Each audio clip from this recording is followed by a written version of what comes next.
reproduction is necessary to create variation, and it is also important to pass on the characteristic to the next generation.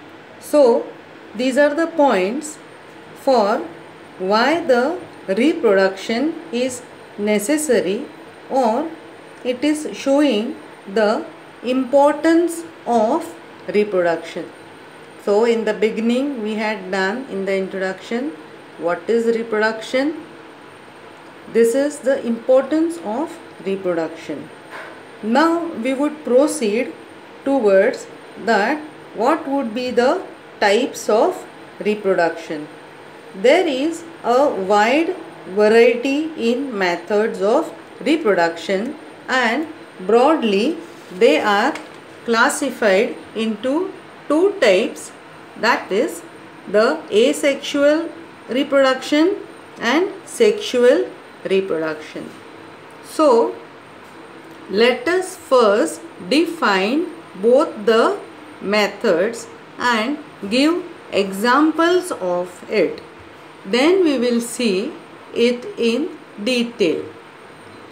How do we define the asexual reproduction?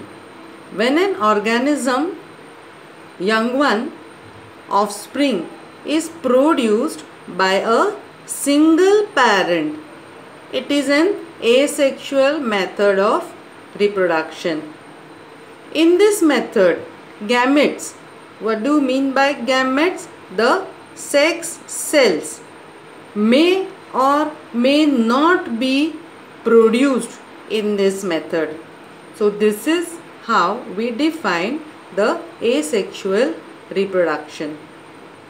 Sexual method of reproduction: two parents of opposite sex are involved in it, that is they take part in the process of reproduction.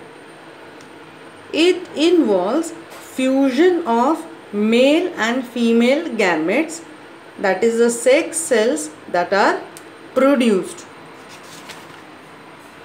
Let us now see the main points regarding the asexual reproduction. A single parent is capable of producing the offspring.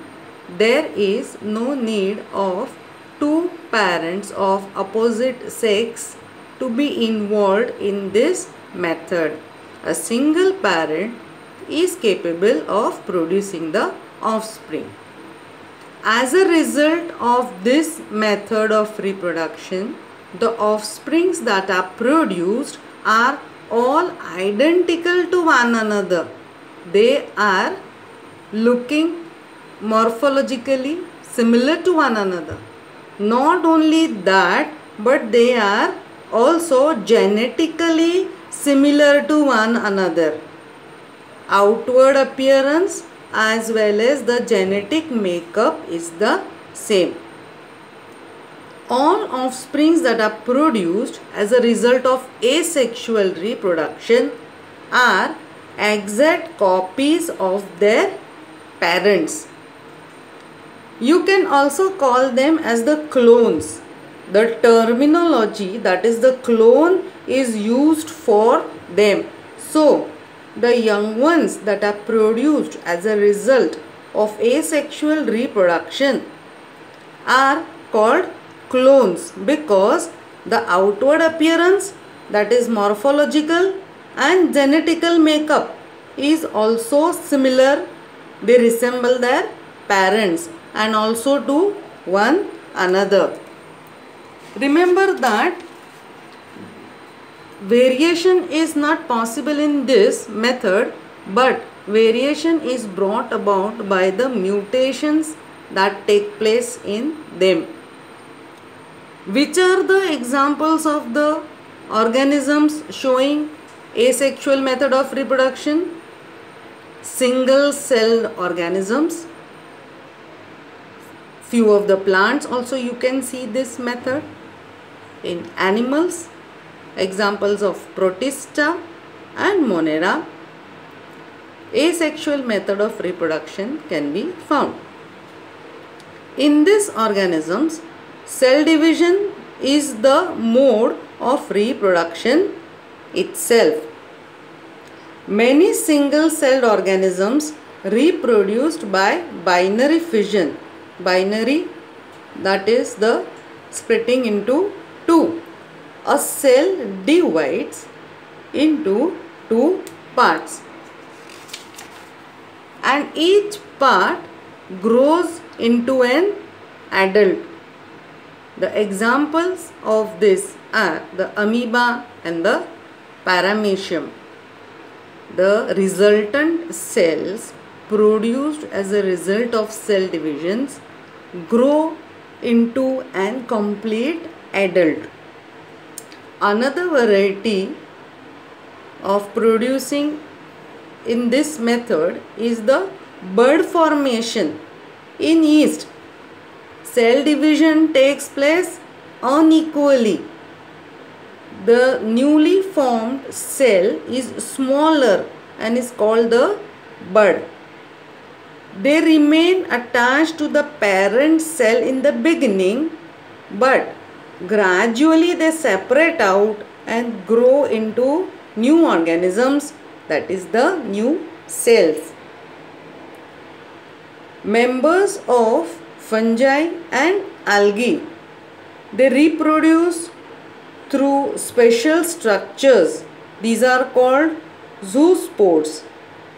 These are the examples of asexual reproduction, and the structures are called the zoospores, which are the special structures. They are usually microscopic and motile. Motile meaning that they can move easily from one place to another. On page number 6, the diagrams are given. These are very important. You will have to remember the names and the examples. That is the special terminology which is used for a particular organism. The reproductive structures which are formed in Penicillium are called conidia.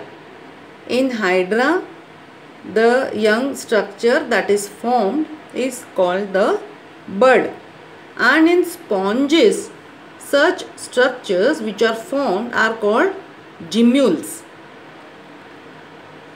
The next paragraph that is given, this explanation is not in the textbook, so do read carefully, listen carefully.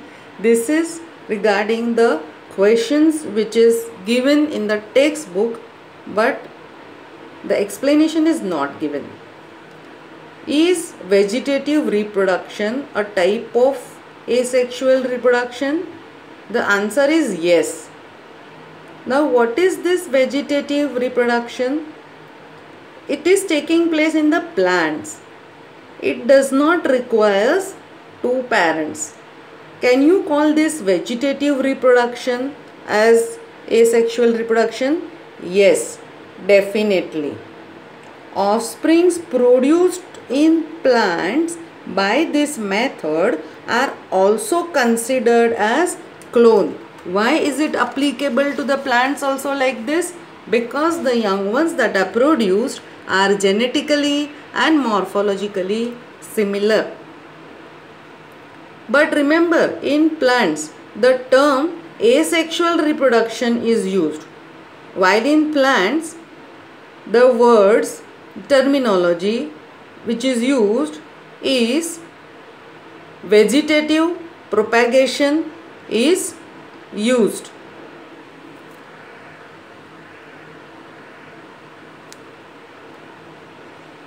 Meaning of both is the same, but for sake of convenience, in animals it is called asexual reproduction and in plants it is called vegetative propagation. Do refer the diagrams on page 7 because different terminology is used for different plants for the special structures that are produced. In potato, these special structures which are produced are known as eyes, which are used for asexual reproduction. New plants can grow from these structures. In ginger, this structure is known as a rhizome. In agave, the structures which are capable of producing a new plant is known as a bulbil. Leaf buds are produced in the bryophyllum. In 10th standard, you had the mention of this plant. This bryophyllum has small plants which are produced in the margin of the leaf. These small plants fall off eventually and take hold of the sand, the ground, and start growing into a new plant. Structures which are produced in water hyacinth is called offset.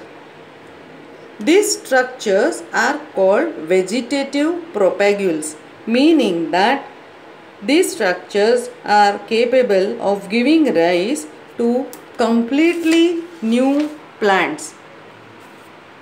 As these plants do not involve two parents, the process is called asexual method of reproduction.